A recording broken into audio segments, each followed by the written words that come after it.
Buenas tardes, que el Señor les bendiga a cada uno de ustedes. La gracia y el amor del Señor repose sobre sus vidas, hermanos. Vamos a abrir nuestras Biblias en el libro de Tito,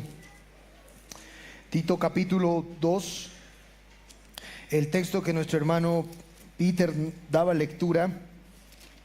Tito capítulo 2, verso 14 al 15. Y hermanos, mientras van abriendo sus Biblias en ese pasaje, en el día de hoy vamos a continuar con la serie que hemos dejado en el mes de noviembre. El 10 de noviembre hemos dejado la serie acerca de la iglesia y hoy voy a retomar, mis hermanos, esa serie. Vamos a estar hablando durante todo este tiempo acerca de lo que es la iglesia, cómo debemos vivir dentro de la iglesia, cómo debemos comportarnos dentro de la iglesia y muchos asuntos más importantes que tenemos que entender acerca de la iglesia de nuestro Señor Jesucristo. El título de este mensaje que voy a predicarles en esta tarde titula La visión de la iglesia. ¿No? Ahí tienen en la pantalla la visión de la iglesia, y es justamente lo que quiero tratar como iniciando nuestra serie. Hemos estado aprendiendo muchos aspectos acerca de la iglesia y yo quiero recordar todo eso que he hablado, hermanos, en este sermón. Así que va a haber algunas cosas que voy a repetir, que voy a decir que ustedes ya lo han oído, y es importante, hermanos, que vuelvan a escuchar. No apaguen los receptores del oído, escuchen la palabra del Señor. Cuando era niño, una de las cosas que no me gustaba era comer todo lo que mi mamá y mi papá me daban. Yo anhelaba el día en que yo pudiese comer lo que yo quisiera comer. No sé, los niños que están aquí, no sé si les ha pasado como a mí cuando era niño. Habían sopas que no me gustaban, habían verduras que no me gustaban, y cuando mi mamá colocaba en la mesa ya era mi cara de pitbull, ¿no? de Doberman. Ya quería vomitar y a veces hacía show, hermano, a veces como hacía cosas ahí. Pero miren, yo no podía entender, yo no podía ver, no tenía la visión clara de lo que ellos querían hacer conmigo. Hasta que ahora que ya crecí, tengo mi familia. Y bueno, hermanos, ustedes saben que he estado en Colombia, por ejemplo, este último. Una de las cosas que los hermanos allá me decían a mí era: pastor, tú eres 4x4, me decían. Y yo, ¿cómo, hermano? ¿Por qué 4x4? Y me decían los hermanos: es que, pastor, tú comes de todo, nada te hace daño. Frijol, ¿qué más hacen? Aguacates, un montón de cosas ahí, hermanos, extrañas, y yo me las comía. Ahora entiendo por qué cuando era niño mis papás me decían: tienes que comer todo, hasta lo que no te gusta tienes que comer. Entiendo ahora que eso ha sido porque ellos querían formar algo en mí. Querían formar una imagen en mí de hombre, de varón. Y le doy gracias al Señor. Ahora puedo ver con claridad qué es lo que ellos querían hacer conmigo cuando era niño. Pero en ese momento no podía ver, en ese momento no lo entendía. Algo así sucede con la iglesia, hermanos. En ocasiones pasan muchas cosas en la iglesia que no nos gustan. Pecados, desacuerdos. A veces comemos algunas cosas que no nos agradan y no entendemos qué es lo que Dios está tratando de hacer con nosotros. Pero algo Dios está haciendo, algo Dios está formando en su pueblo, en su iglesia. Y es de eso que trata la visión. La visión de una iglesia es simplemente esa forma de ver del creyente de lo que Dios está haciendo con la iglesia. Voy a repetir lo que estoy diciendo. La visión simplemente es la capacidad que tiene un creyente de ver hacia dónde quiere Dios llevar a esa iglesia. Eso es una visión. ¿A dónde está apuntando Dios con esta comunidad? ¿Qué quiere formar con nosotros Dios? Cuando llegamos a ver eso, llegamos a entender eso, entonces estamos en la visión de Dios, estamos entendiendo su visión. Y es de eso que yo quiero hablarles en esta tarde. Hay dos cosas que el Señor ha estado haciendo y va a formar en nosotros como comunidad. El Señor quiere, en primer lugar, que nosotros seamos una comunidad que viva en comunión. Recuerda eso. Dios quiere que tú vivas en comunidad, que fortalezcas la comunión dentro de su pueblo. Y número dos, Dios también quiere que reflejes el carácter de su Hijo Jesucristo. Esa es la visión de Dios, ese es el plan de Dios. Hacia allá Dios nos está llevando. Él va a formarnos como una comunidad de tal manera que reflejemos su carácter. Cuando esta iglesia inició, hermanos, una de las preocupaciones de los líderes era justamente esta: ¿cuál es la visión de Cristo para esta iglesia? Ahora veo a muchos creyentes, somos hartos, hermanos, y hay niños que están creciendo, adolescentes que un día van a asumir el liderazgo. Pero saben, niños y adolescentes, la visión que esta iglesia tiene es ser una comunidad que refleje el carácter de Cristo. Ese es el deseo de los pastores, ese es el deseo de los líderes, porque ese ha sido el deseo de Cristo cuando fundó su iglesia. Que sean una comunidad, que vivan en comunión y que reflejen su carácter. Y son esos dos asuntos que vamos a hablar en esta tarde. Recordemos entonces, en primer lugar, que nosotros como cristianos estamos llamados a formar una comunidad de tal manera que viva en comunión. Tito capítulo 2, 14. Leamos la palabra del Señor. Dice el apóstol Pablo, miren el pasaje, Tito 2, 14. Quien se dio a sí mismo por nosotros para redimirnos de toda iniquidad y purificar para sí un pueblo propio, celoso de buenas obras. El apóstol Pablo está diciéndole a Tito: Tito, recuérdale a la iglesia que han sido redimidos, rescatados por Cristo. Pero han sido redimidos por Cristo para formar algo. Dios quiere formar algo con esos redimidos. Y dice el apóstol Pablo, Dios quiere formar un pueblo que sea celoso de buenas obras. Notan, el plan de Dios, la visión de Dios para con la iglesia es formar una comunidad, un pueblo. Y eso significa que la vida de un cristiano no solamente tiene que girar en torno a Cristo, sino también en torno a sus hermanos, a sus hermanas, a los demás creyentes. Hermanos, Cristo nunca pensó en redimir personas, en salvar personas para que vivan como gallinas sin guato y bola sin manija, como decimos. Que vivan como llaneros solitarios. No, hermanos. El Señor nos rescató, nos redimió del mundo para incorporarnos, para adherirnos a un rebaño, a un pueblo, a una comunidad. Por eso la vida cristiana no se puede vivir en solitario, tiene que vivirse dentro de la iglesia. Una de las marcas, hermanos, una de las marcas más evidentes de un verdadero cristiano es que está comprometido a amar a su hermano. Está comprometido a servir a su hermano. Esa es una evidencia visible de un verdadero creyente. En 1 Juan capítulo 3, versos 10 al 11, vayamos allá con nuestras Biblias. El apóstol Juan va a decir a esas iglesias, en 1 Juan 3, 10 al 11, dice la palabra del Señor: en esto se manifiestan los hijos de Dios. O sea, en esto se conocen los que son hijos de Dios. Y también los hijos del diablo. Todo aquel que no hace justicia y que no ama a su hermano no es de Dios. Voy a repetir lo que está diciendo Juan. Todo aquel que no hace justicia y que no ama a su hermano no es de Dios, porque este es el mensaje que habéis oído desde el principio, dice Juan, que nos amemos unos a otros. Nosotros sabemos que hemos pasado de muerte a vida en que amamos a los hermanos.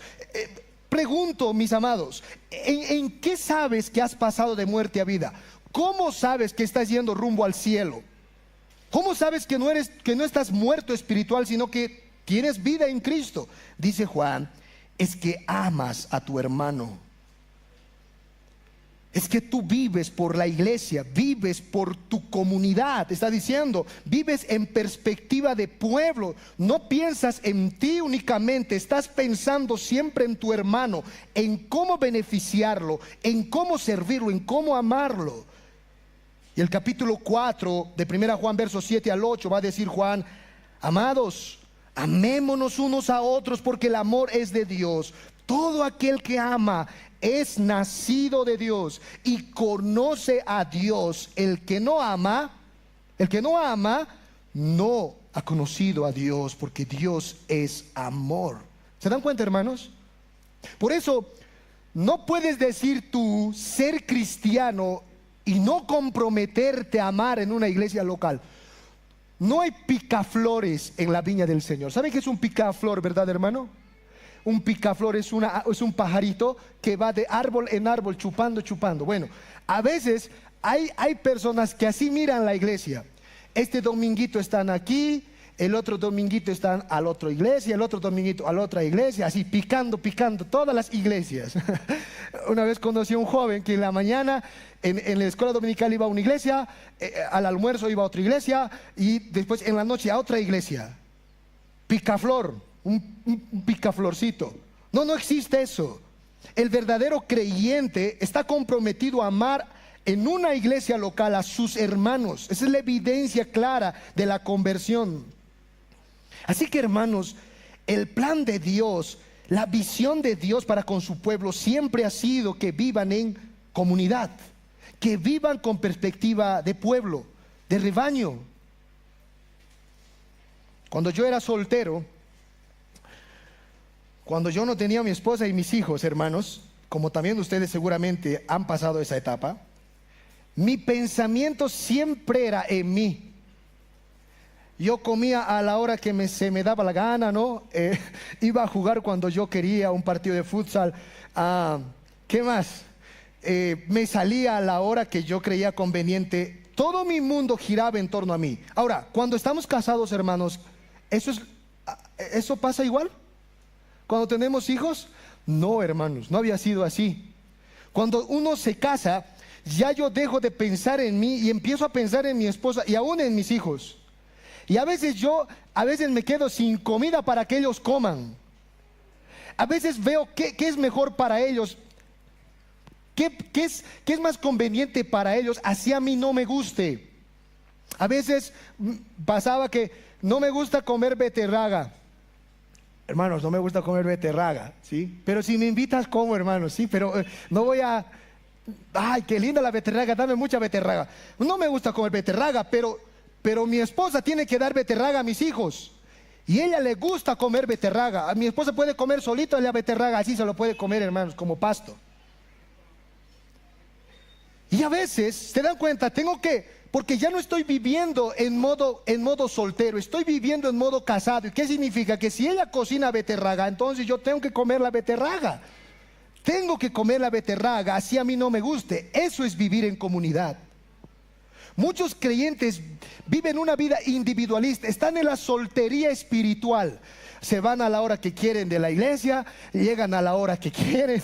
Hermano, va a ver esto, no están, ¿no? Solteritos, por donde se están caminando por ahí, como gallinas, no sabe qué estar haciendo. Un soltero espiritual.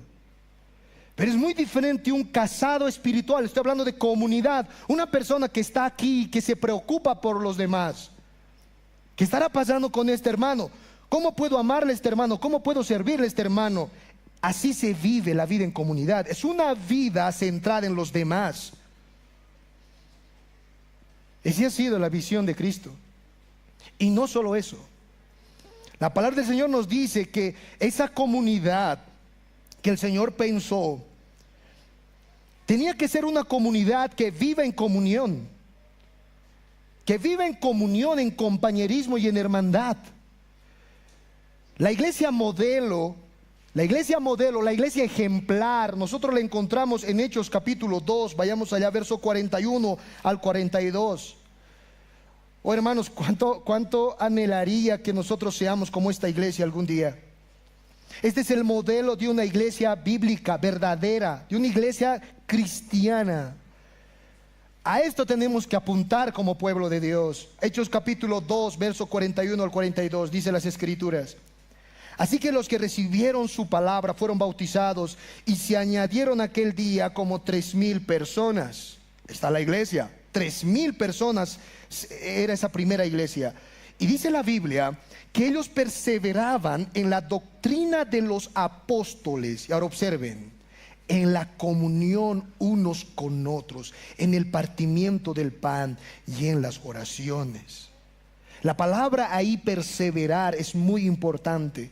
Esa palabra significa adherirme firmemente, persistir también se puede traducir. En otras palabras, está diciendo el apóstol Lucas, el autor de este libro, que esa primera iglesia, una de sus características era que eran persistentes, firmes en cuanto a la doctrina de los apóstoles y a la comunión entre los hermanos. Ellos vivían para tener comunión, para fortalecer comunión. No era algo que ellos hacían eso una vez a la semana o de vez en cuando. No, era algo que ellos trataban de hacer continuamente. Persistían en la comunión unos con otros. Era algo que durante la semana todos ellos se esforzaban por nutrir, por fortalecer. 3,000 miembros tenía esa primera iglesia. Y ahora yo les pregunto, hermanos, ¿qué significaba para esta iglesia tener comunión? ¿Qué es tener comunión unos con otros? Es una buena pregunta. Muchos creen que tener comunión con un hermano es comer unos trancapechitos. A veces pasa, ¿verdad? Hermano, pastor, creo que la iglesia no está teniendo comunión. ¿Qué vamos a hacer? Pastor, haremos un pampaquito para tener comunión. Ok, no está mal el pampaquito, hermanos. Tampoco está mal el trancapechito. Tú puedes llevar a un hermano a comer trancapechito, está bien, para tener comunión. Pero el hecho de que tú comas con él junto un trancapecho no significa que estás teniendo comunión con él. ¿Sabes por qué? Porque es lo mismo que hace el mundo. Yo conozco amigos mundanos que me han invitado a comer un pampaquito, un pique macho, y es mundano, y los dos nos estamos comiendo rico. ¿Cuál es la diferencia entre el compartimiento, el compañerismo que yo tengo con un mundano y con mi hermano? ¿Cuál es la distinción? ¿Cómo yo sé que estoy teniendo comunión con alguien? ¿Cuándo yo sé que estoy teniendo comunión? El apóstol Juan, en su primera carta, vayamos allá, el capítulo 1, verso 3, nos va a decir en qué consiste la comunión verdadera en el Señor.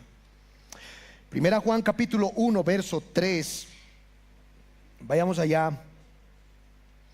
Dice la palabra del Señor.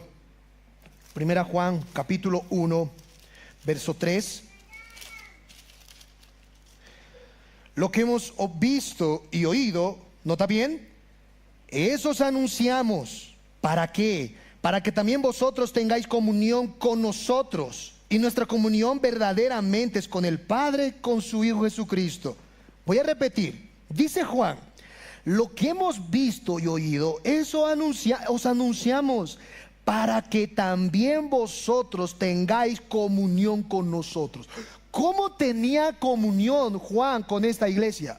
Juan dice, hermanos, lo que hemos visto, lo que yo he visto y oído, eso les estoy compartiendo, para que podamos tener comunión unos con otros, entre nosotros. En otras palabras, comunión cristiana, hermanos, es simplemente compartir, anunciar, dar a mi hermano lo que yo he visto y oído de parte del Señor.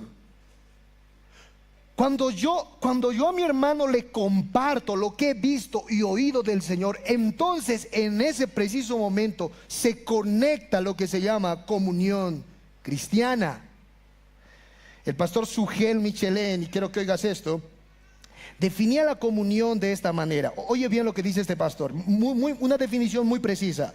Decía Sugel: comunión es compartir con mi hermano o mi hermana aquello que todos tenemos en común, el conocimiento de nuestro Dios y su palabra, con la intención de que mi hermano tenga una comunión con Dios cada vez más profunda, y con el pensamiento de que él se fortalezca, aliente e instruya su alma en el temor de Dios. Lo que Sugel está diciendo aquí es que comunión simplemente significa compartir con mi hermano aquello que tenemos en común. De hecho, la palabra comunión, etimológicamente hablando, viene de esa palabra. Comunión, común, unión. Da la idea de un grupo de personas que algo tienen en común y comparten eso que tienen en común. ¿Qué tenemos en común todos nosotros, hermano? ¿Qué tienes en común con el hermano que está al lado? Lo que has visto y oído del Señor. Tú conoces a Cristo. Cuando tú has anunciado, has compartido eso con el hermano, has tenido comunión con él. Y eso, hermano, se puede hacer con trancapechito y sin trancapechito. ¿Sí entienden? Con pampaquito y sin pampaquito se puede hacer eso. El apóstol Pablo hablaba en términos de: aliéntense unos a otros, amonéstense unos a otros. Así hablaba Pablo. Ámense unos a otros, prefiéranse unos a otros, restáurense los unos a los otros, vivan en paz los unos con los otros, tengan paciencia los unos por los otros. Eso es comunión. Cuando yo empiezo a vivir de esa manera dentro de la iglesia, estoy teniendo comunión con mi hermano. Puedo tener comunión con mi hermano aún cantando, hermanos. Allá cuando estaba en Colombia, una de las hermanas se me acercó en una noche y me dijo: pastor, ay, no sé cómo le digo, me dice la hermana, no me gusta ¿cómo se llama? La alabanza. Allá, hermano, la iglesia no tiene músicos, no hay músicos en la mayor parte de las iglesias reformadas. Hay un aparatito que se llama Gloria, es una pistita. Y canta la pistita y todos cantan. Y obviamente, hermano, la pistita canta bien lentito, pues. Por ejemplo, el que habita, ¿no? El que habita lentito. Entonces, y la hermana dice: pastor, yo quiero, no sé, fuego. Yo quiero como así aplaudir. O sea, ¿entienden? Que quiero morir cuando estamos cantando. Ya me quiero dormir. Yo quiero fuego, decía la hermana. Quiero cantar. Pero miren, le decía a esta hermana: hermana, tú no estás entendiendo lo que es la verdadera comunión cristiana. Hermano, ¿qué nos motiva a cantar? ¿La música? ¿El director? Pastor, si hubiese un director que nos haga: ¿quién vive Cristo a su nombre? Gloria. Después podemos aquí, no sé, danzar. El director tiene que animarnos. El director es el que te motiva. Hermano, lo que nos motiva a cantar, oye bien lo que te voy a decir, lo que nos motiva a cantar es Cristo y su pueblo, sus hijos. Nosotros cantamos al Señor y cantamos también al pueblo del Señor, a la iglesia. Nos cantamos unos a otros. Eso va a decir Pablo en Efesios capítulo 5. Cántense entre vosotros con salmos, himnos y cánticos espirituales. Hermanos, entre la semana, a veces me pasa con mi esposa, y no sé si también te ha pasado, que a veces, hermano, en la casa hay pues batallas campales. Llegamos el domingo con mi esposa, entre la semana nos hemos dado duro los dos gladiadores. Y a veces, hermano, me pasa que no puedo yo decirle algunas cosas a mi esposa porque a veces soy torpe para hablar. A veces, en vez de arreglarle, peor lo arruino. ¿Y saben qué es lo que a veces hago? y debemos hacer, hermano, es cantarnos. A veces me ha pasado que llego a la iglesia y estamos cantando un himno y mi mente no solo está pensando en Cristo, sino también está pensando en mi esposa. Y a veces yo canto, examíname, oh Dios, y conoce mi corazón. Y digo, Señor, sí, examínale a ella también, no solo a mí, a ella también examínala. ¿Quién me puede dar perdón? No, perdónala también a ella. Se le estoy cantando a ella, mi mente está también en ella. Señor, que ella entienda tu perdón, que ella también sea examinada su corazón. Mi mente está en Cristo, pero también está en mis hermanos. Me pasa con ustedes, hermanos. A veces que yo no puedo llegar a sus casas a visitarlos, pero sí puedo cantarles. Cuando yo vengo aquí, abro mis labios, grito, Señor, ¿quién? El que habita al abrigo del Altísimo morará. Estoy pensando en ti, hermano. Oh, que mi hermano se abrigue bajo las alas del Señor. Estoy pensando en ustedes, hermanas, en ustedes. Mi mente está en ustedes. Estoy teniendo comunión con ustedes. ¿Nunca has hecho eso? Por eso, hermanos, es pecado no cantar. Es pecado cerrar la boca porque estás yendo contra Cristo y contra su pueblo. Cantamos al Señor y nos cantamos unos a otros. Hasta cantando podemos tener comunión unos con otros. Comunión entonces significa dar a conocer aquello que he visto y oído del Señor. Ahora, hermanos, ¿ustedes creen que haciendo todas estas cosas nos vamos a librar de los problemas? Claro que no. Cuanto más relación tenemos, cuanto más comunión tenemos, cuanto más nos amonestamos, más nos restauramos, más nos alentamos, cuanto más contacto entre nosotros hay más problemas. Lo mismo que en el matrimonio. Cuando éramos novios, ¿no ve?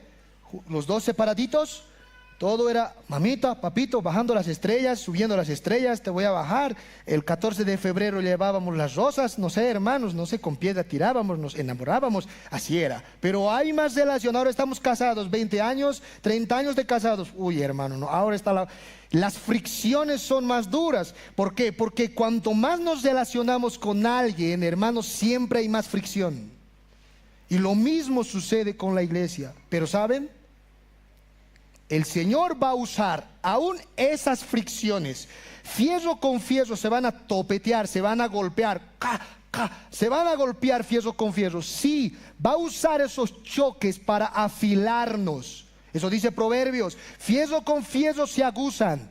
Hay que tener contacto con el hermano. Sí, va a haber malos entendidos. Sí, va a haber momentos de que no me va a gustar cosas así en nuestra comunión. Nos vamos a lijar así, y vamos a chispear. Es cierto, vamos a chispear, pero tarde o temprano nos vamos a afilar unos a otros. Eso es la comunión cristiana, hermanos, y a eso el Señor nos ha llamado.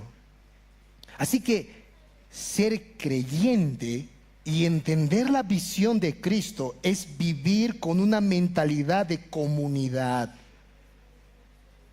Y vivir en comunidad significa tener comunión unos con otros.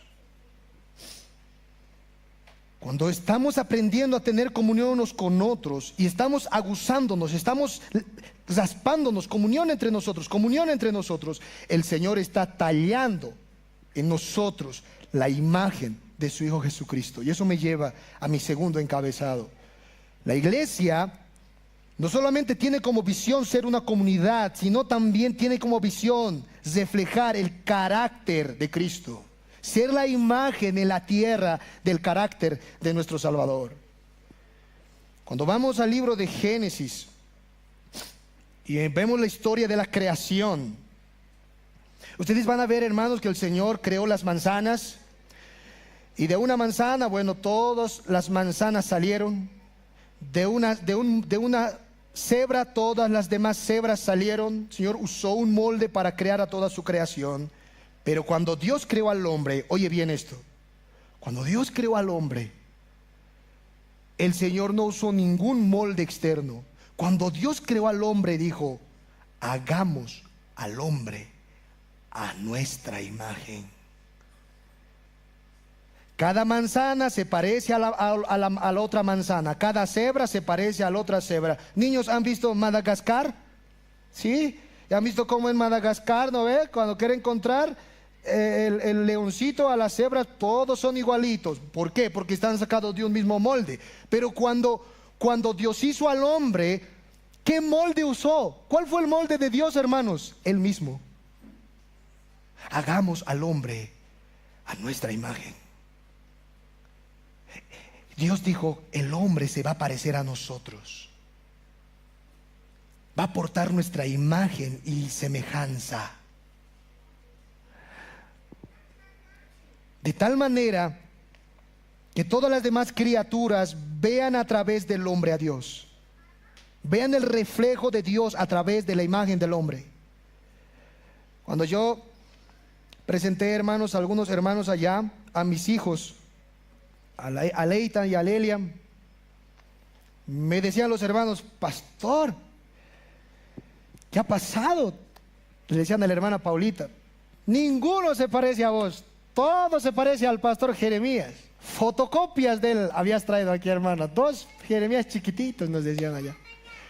Sangre boliviana, sangre fuerte, yo les decía a los hermanos. Boliviano, peso pesado, aplastaba a los colombianos.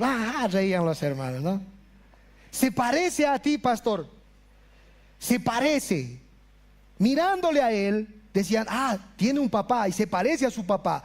Bueno, Dios dijo cuando creó a Adán, no voy a usar al león, no voy a usar al perro, voy a usar al hombre. Adán va a portar mi imagen. Cuando vean a Adán van a decir, wow, así es Dios, así es su carácter, así es su forma de pensar. Él es la imagen y semejanza de Dios, el hombre. Pero ¿saben qué hizo Adán? Adán pecó, hermanos. Y esa imagen que estaba bien tallada, esa imagen que estaba bien hermoseada, se distorsionó completamente. Se desfiguró completamente porque Adán se rebeló contra Dios. Y en ese proceso ustedes van a ver en la Biblia que el Señor levantó a un pueblo llamado el pueblo de Israel. Y este pueblo Dios le puso por luz a las naciones. Dios usó al pueblo de Israel para que sean el reflejo, la imagen de su carácter. Pero ¿qué pasa en la historia? Ustedes saben, hermanos, Israel pecó como Adán, se rebeló contra Dios. Ellos no querían ser la imagen del Dios invisible. Y es por eso que a través de Adán y a través de Israel, Dios mismo comprobó que los hombres no pueden por sus fuerzas reflejar el carácter de Dios. Solo Dios puede reflejar a Dios. Y por eso la Biblia enseña en el Nuevo Testamento que Jesucristo vino al mundo. Y en Colosenses capítulo 1 verso 15, acompáñame allá con sus Biblias. Colosenses 1:15, el apóstol Pablo va a decir a la iglesia de Colosas, observen, Colosenses 1:15, muy importante. Él es la imagen del Dios invisible, el primogénito de toda la creación. ¿Quién es la imagen del Dios invisible, hermanos? ¿Quién es la foto de Dios? Cristo. Él es su imagen, dice. ¿Se acuerdan la palabra imagen que aparece en Génesis? En Génesis capítulo 1, ¿a quién Dios hizo imagen y semejanza? A Adán, ¿verdad? Pero Adán no pudo. Ahora viene Dios en la segunda persona de la Trinidad. Y hablando de Cristo, el apóstol Pablo contundentemente dice ahora, Él es la imagen del Dios invisible. El que conoce a Cristo, conoce a Dios. El que ha visto a Cristo, ha visto al Padre. Él es la imagen del Dios invisible. ¿Y saben qué hizo Cristo, hermanos?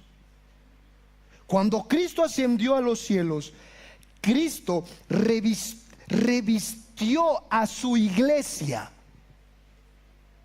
con sus ropas de justicia. Cristo colocó a su iglesia su ropa, de tal manera que ahora su iglesia se parezca a Dios. La gente ve a través de su iglesia a Cristo mismo. Es como cuando, ¿cuántos hermanos se acuerdan cuando yo era pequeño? ¿Ustedes recuerdan? Los hermanos antiguos. Y una vez hicimos un drama a los hermanos que son de antes. ¿Y saben, hermanos, qué me pasó? Los maestros, era el día del padre. Y los hermanos, los maestros de escuela dominical, me disfrazaron a mí con un traje así, era yo pequeño, yo tengo fotos. Un traje, una corbata, una cosa así, y mis zapatos bien grandotes. Me han puesto la ropa y me han peinado así y me han colocado un bigote aquí así, o sea, me han colocado. Bueno, la pregunta es, ¿a quién me parezco? ¿Quién creen que era yo? Cuando han visto que yo he pasado por ahí, ¿a quién han visto? Al pastor Daniel, pues, en chiquitito. Se parece, tiene el bigote porque le han vestido como él. Eso Cristo hizo con su iglesia, con nosotros. Nos revistió con sus ropas de justicia, nos disfrazó como él. ¿Se entiende, hermano? De tal manera que tú y yo podamos reflejar su imagen. Diga a la gente, wow, este es como Cristo, se parece mucho a Cristo. Piensa como Él, habla como Él, vive como Él. Este no es de nosotros. Él se parece a su Señor. Esa era la idea del Señor Jesucristo al revestir a su pueblo con su justicia. Vayan a Gálatas capítulo 3, verso 26 al 27. La palabra del Señor dice en Gálatas 3, 26 al 27. Pues todos sois hijos de Dios por la fe en Cristo Jesús. Amén. Porque todos los que habéis sido bautizados en Cristo, dice Pablo, de Cristo estáis revestidos. Voy a volver a leer eso. Todos los que habéis sido bautizados en Cristo, o sea, que son hijos de Dios, de Cristo estáis revestidos. ¿Ah? Ahora ustedes tienen la ropa de Cristo. ¿Quién posee las túnicas del Señor, hermanos? ¿Quién posee sus ropas, sus vestidos? La iglesia. Ustedes han sido revestidos de Cristo. Por eso, hermanos, nosotros como pueblo de Dios estamos llamados a reflejar su carácter. Estamos llamados a parecernos cada día más a Jesús. Esa es la visión. Esa es la visión del Padre. Esa fue la visión del Hijo y del Espíritu Santo cuando fundaron la iglesia, cuando nos hicieron nacer de nuevo. Parecernos más a Jesús. Por eso, hermanos, la visión de Iglesia Bíblica Palabra de Gracia es clarísima. Ser una comunidad que refleje el carácter del Señor. Hermanos, debemos entender eso. Debemos estar con ese mismo sentir y ese mismo pensar. Tenemos que llegar a vivir como una comunidad en comunión, reflejando el carácter de Cristo, pareciéndonos más a Jesús con nuestra vida. Por eso, pastor, yo voy a la iglesia, oro, comparto con mis hermanos, leo mi Biblia, porque yo quiero que seamos un pueblo y quiero reflejar el carácter de mi Señor. Quiero parecerme mucho más a Él. Esa es la visión. Esa es la meta a alcanzar como pueblo de Dios. Y termino con estas palabras, hermanos. ¿Es eso lo que tú estás buscando en Iglesia Bíblica Palabra de Gracia? Voy a repetir, hermanos, esta pregunta porque es muy importante. ¿Tú estás buscando eso en esta iglesia? ¿Qué quieres obtener de esta iglesia? ¿Cómo sueñas con esta comunidad? ¿Cuál es tu visión? ¿Qué estás viendo de esta iglesia? ¿Qué anhelas ver en esta iglesia? Hermano, estas dos cosas tienes que anhelar ver. Que seamos un pueblo, una comunidad que vive en comunión y que reflejemos cada uno el carácter de Cristo cada día más en nuestras vidas. Eso es lo que deberíamos buscar. Pero ¿saben? Lamentablemente, eso es lo que no buscamos. No buscamos, hermanos, porque algunos vienen aquí simplemente por asociación. No vienen con esa convicción. No tienen esa convicción de ser una comunidad, de reflejar el carácter de Cristo. Ellos vienen por asociación. Estoy aquí porque mi familia está aquí, pastor. ¿Qué más voy a hacer? Estoy aquí porque mis hijos quieren estar aquí. Estoy aquí porque es linda la música. Estoy aquí porque, pastor, tú bonito nomás predicas, me gusta cómo enseñas. Están por todo menos por los anhelos de Cristo. Amados, esto quiere el Señor para nosotros. Esto quiere de Iglesia Bíblica Palabra de Gracia, que seamos un pueblo que refleje su carácter. ¿Estás viendo a Cristo formado en ti? ¿Estás viendo a Cristo formado en ti y en tu vida, hermano? ¿Tu anhelo es parecerte mucho más a tu Señor como cristiano? Reflejar su carácter, hablar como Él hablaba, pensar como Él pensaba, sentir como Él sentía. Ese es el anhelo de todo creyente. Ese debería ser nuestro anhelo, hermanos, ser como Jesús, parecernos cada día más a Él, reflejar su carácter. ¿Es eso lo que tú estás anhelando? ¿Es eso la meta de tu vida? Y mi última pregunta, hermanos, es: ¿qué ve la gente en ti?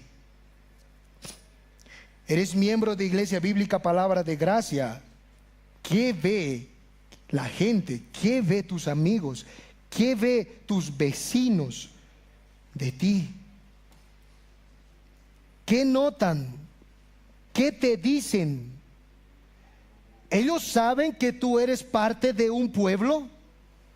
¿Ellos te ven comprometido, viviendo en comunidad, teniendo comunión? Déjame ser mucho más específico, hermano y hermana. ¿Qué ven tus hijos en ti? ¿Tus hijos están viendo el compromiso que tú tienes con el pueblo de Dios, de vivir en comunidad? ¿Tus hijos están viendo la imagen de Cristo en ti? ¿Tú estás reflejando a Cristo en tu vida? ¿Qué ve tu esposa, hermano, en ti? Hermana, ¿qué ve tu esposo en ti? ¿Te pareces a Jesús más? No, pastor, mi esposa parece jezabelina, se está yendo al otro lado. No, pastor, mi esposo ya es Sherk, al otro lado se ha ido, gruñón, renegón, cualquier cosa es, menos Cristo. ¿Qué estás mostrando al mundo de ti? Hermanos míos, somos el pueblo de Dios, llamados a vivir en comunidad. Estamos llamados a tener comunión entre nosotros y estamos llamados a reflejar el carácter de Cristo. Eso es lo que Dios nos ha ordenado. Ese es el anhelo del Señor en su palabra. Aquellos que no conocen a Cristo y que están aquí sin el Señor, déjame decirte que es imposible amar a Cristo y no amar a la iglesia. Es imposible decir que tú amas a Dios y no pertenecer al pueblo de Dios. Es imposible. Si tú amas a Cristo, vas a amar lo que Cristo ama. Si tú respetas a Cristo, vas a respetar lo que Cristo respeta. ¿Y qué es lo que Cristo más ama? La Biblia enseña que Cristo amó a su iglesia y se entregó a sí mismo por ella. Cristo ama a su iglesia, y si tú amas a Cristo, tienes que amar a su iglesia. Por eso, como decía Mark Dever, si no perteneces a una iglesia local, me temo que estés yendo rumbo al infierno, decía este pastor. Si no has respetado a la iglesia local, me temo que estés yendo rumbo al infierno. Ahora, no está diciendo eso, que la salvación es por venir a la iglesia y adherirme a la membresía. No, hermanos, está diciendo este pastor que la evidencia más clara de un verdadero creyente es que ha aprendido y se ha comprometido a amar a su hermano. ¿Y cuándo vamos a amar? ¿Dónde vamos a amar al hermano? Se ama dentro del pueblo de Dios, dentro de la iglesia. No hay forma. Es aquí donde nos amamos unos a otros. Por eso, amigo, mi invitación es que te arrepientas, que vengas a Cristo en arrepentimiento y fe y seas parte del pueblo del Señor.